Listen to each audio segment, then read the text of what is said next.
Oklahoma Sooner preview show for this week. The OUWBB women's basketball pregame show. We only have one game to prepare for, the pregame set for, and that is an Oklahoma game at West Virginia next weekend. The Mountaineers of 2012-2013 last year, 17-14 was their final record.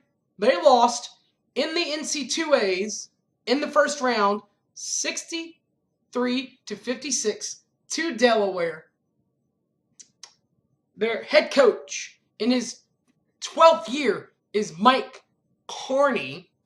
In the 11 previous years, he has 244 wins to match 141 losses.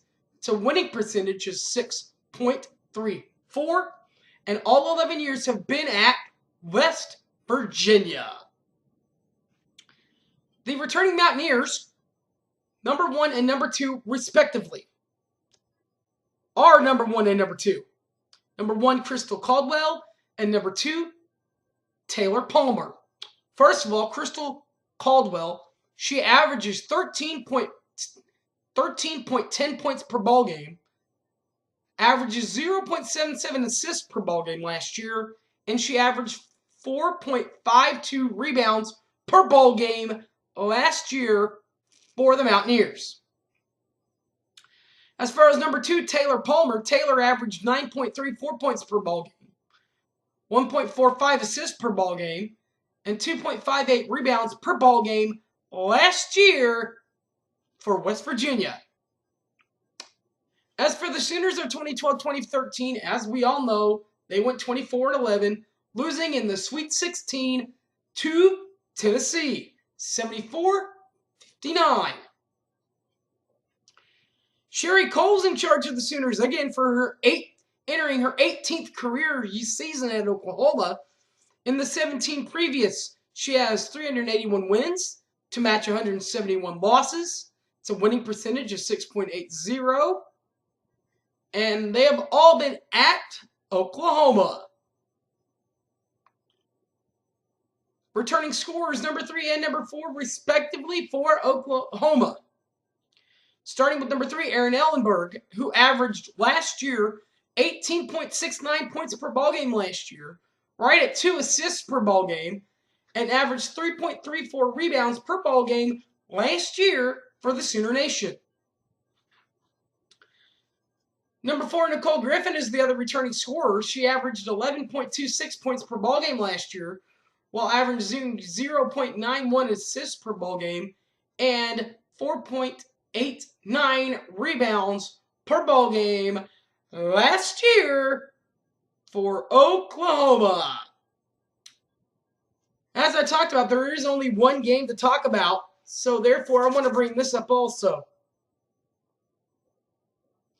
Now, I know football-wise, you guys were hoping to get another quarterback on campus, Baker Mayfield, which to me didn't make any sense in the first place of why you wanted to come here, because we are so loaded at quarterback. But right now, that appears not to be an issue, at least to Baker, because he has been denied a transfer application by Texas Tech to a inside Big 12 school, meaning that he would have to lose a year of eligibility and redshirt. So he would basically be a redshirt junior when he was able to participate in Oklahoma Sooner football. So he'd lose a year of eligibility, and I'm pretty sure he doesn't want to do that. So because he was not gratefully released from Texas Tech to enter another Big 12 school, even though he was on campus for the men's game against Kansas, it looks like he'll have to unenroll at OU and go to another, either outside the Big 12 or a smaller D1 university, because he'll have to lose a year of eligibility if he comes to Oklahoma. So there's that. But as far as the OU women are concerned, don't forget OU women's basketball, West Virginia Mountaineers, Oklahoma Sooners this weekend. That's their only game. This is their one Big 12 Big 12 week to where they have a week off. So we'll see y'all next weekend. And as always, Boomer Sooner, everybody. Take care.